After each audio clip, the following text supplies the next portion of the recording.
कैसे आम आदमी पार्टी के एक नेता ने हिमाचल में जाकर वहां की राजनीति में भूचाल ला दिया है। कैसे आम आदमी पार्टी के एक नेता ने हिमाचल में जाकर वहां की दो बड़ी पार्टियों कांग्रेस और बीजेपी को ललकारा है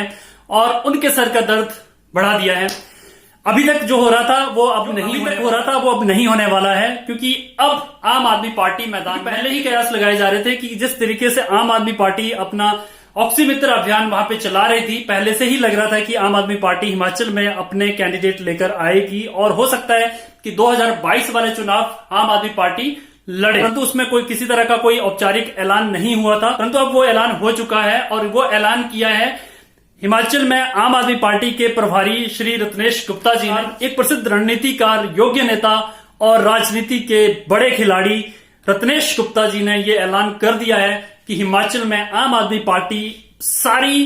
68 सीटों पे चुनाव लड़ेगी। और इस अनाउंसमेंट के बाद आम आदमी पार्टी हिमाचल प्रदेश में खुशी की लहर दौड़ गई है, क्योंकि कार्यकर्ता जिस अंदाज से पहले काम कर रहे थे उनको एक तरह से राह मिल गई है, उनको एक तरह से गाइडेंस मिल गई है, उनको पता चल गया है कि अब आगे क्या होने वाला है। अब कार्यकर्ता अपने कामों में और तेजी लेकर आए। जिस तरह का प्यार हिमाचल के लोगों से आम आदमी पार्टी को ऑक्सीमित्र अभियान के दौरान मिला है, उसको देखते हुए हाईकमान ने ये डिसीजन लिया है, ये फैसला किया है कि हिमाचल में सारी की सारी सीटों पे आम आदमी पार्टी चुनाव लड़ेगी।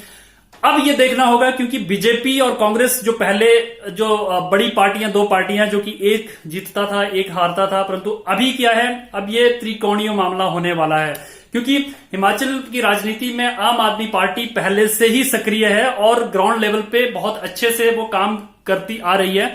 हर तरह की मदद उन्होंने कोरोना के टाइम में की है, किसी तरह की उलूल जुलूल की राजनीति में ना फंसकर, किसी तरह की बयानबाजी में ना फंसकर आम आदमी पार्टी ने जनता से जुड़े हुए मुद्दों को उठाया है, सरकार तक पहुंचाया है। जिस तरीके से हिमाचल में आम आदमी पार्टी द्वारा कमेटियां बनाई जा रही हैं, वो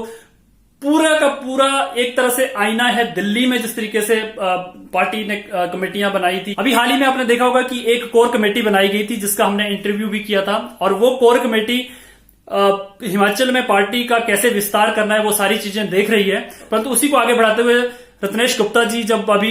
हिमाचल में हैं तो एक डिसिप्लिनरी कमेटी बनाई गई है जिसमें कि अनूप केसरी, पूर्णचंद और रमा गुलेरिया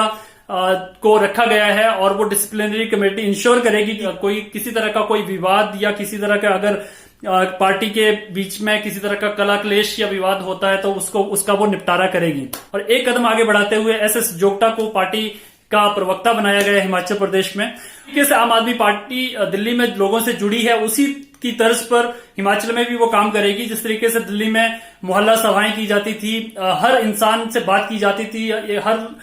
किसी से मुलाकात की जाती थी, उसी तर्ज पर हिमाचल में भी आम आदमी पार्टी के कार्यकर्ता घर घर जाएंगे, वहां के लोगों की समस्याओं को सुनेंगे, और जो समस्याएं उभर कर आएंगी, जिस तरीके से जो बातचीत में आएगा कि कौन कौन से मुद्दे हैं हिमाचल में, उन्हीं मुद्दों को लेकर हिमाचल में आम आदमी पार्टी अपना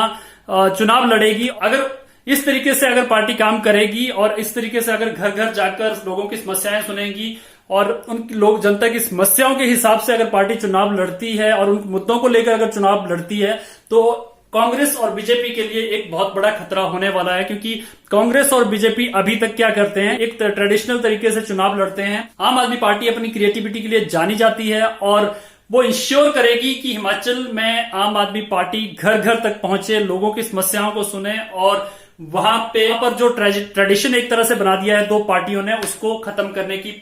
पूरी कोशिश करेगी। जिस तरीके से हिमाचल के लोगों को तीसरे विकल्प की जरूरत है, क्योंकि वहां पे तीसरा कोई विकल्प है नहीं, और अगर आम आदमी पार्टी अपनी पूरी ताकत के साथ लड़ती है तो डेफिनेटली एक बहुत बड़ा चैलेंज होने वाला है कांग्रेस और बीजेपी के लिए। ट्रेडिशनल थिंकिंग है या उनकी जो ट्रेडिशनल एक सोच के हिसाब से जैसे वो चुनाव लड़ते हैं, उसको पूरी तरह से चैलेंज किया जाएगा। और जिस तरीके से लोग जुड़ रहे हैं, जिस तरीके से कार्यकर्ता वहां पे आम आदमी पार्टी के साथ जुड़ रहे हैं, ऐसा लगता है कि बहुत ये घमासान होने वाला है 2022 के चुनाव में। और आजकल सोशल मीडिया का जमाना है, लोग देखते हैं कि दिल्ली में कैसे काम हो रहे हैं, हिमाचल में कौन से काम नहीं हो रहे हैं, उन सब चीजों को देखते हैं, और हिमाचल के लोग भी एक तीसरे विकल्प की जरूरत महसूस कर रहे थे। और अगर आम आदमी पार्टी के रूप में यह तीसरा विकल्प उनको मिलता है तो एक बहुत बड़ा चैलेंज आने वाला है दो पार्टियों के लिए, दो बड़ी पार्टियों के लिए। ये विकल्प ऐसा है कि लोगों के मन में, दिल में बस जाता है, रच जाता है, और लोग जो एक बार इस विकल्प को अपना लेते हैं तो वो छोड़ते नहीं है। क्योंकि ये हमने पहले भी देखा है, बहुत बड़ी बड़ी लहर चलती है, मोदी लहर चलती है, बीजेपी लहर चलती है, एनडीए जीत रहा होता है, परंतु दिल्ली में आके वो धड़ाम हो जाता है। तो ये देखने वाली बात ये होगी कि अब कांग्रेस और बीजेपी का अगला कदम क्या होगा, वो क्या रणनीति लेकर आएगी 2022 के चुनाव में। क्योंकि आम आदमी पार्टी को टक्कर देने के लिए उसकी तरह थिंकिंग होना बहुत जरूरी है, और उसकी तरह थिंकिंग अभी तक इन दो पार्टियों में, ट्रेडिशनल पार्टियों में नहीं है। कोशिश कर रहे हैं बाकी के राज्य। हरियाणा के मुख्यमंत्री ने जैसे अभी कहा है कि वो दिल्ली के स्कूलों को देखेंगे कि क्या हो रहा है, और बाकी स्टेट के भी मुख्यमंत्री या फिर वहां के जो मंत्री हैं वो दिल्ली के जो विकास हुए हैं उनको देखने के लिए आते हैं। तो क्या ये वो खुद अपना पाएंगे? क्या हिमाचल में ऐसा कुछ होगा कि वहां के जो पार्टियां हैं, वहां की जो ट्रेडिशनल पार्टियां हैं, वो इस तरीके से नई तरह की राजनीति कर पाएगी, या उसको नई तरह की राजनीति में अपने आप को ढाल पाएगी? अगर नहीं कर पाएगी तो ये डेफिनेटली एक बहुत बड़ा चैलेंज होने वाला है। तो देखते हैं अगला कदम क्या होता है। जिस तरीके से विस्तार हो रहा है हिमाचल में आम आदमी पार्टी का, ऐसा लगता है कि हिमाचल में बीजेपी और कांग्रेस के बुरे दिन आने वाले हैं।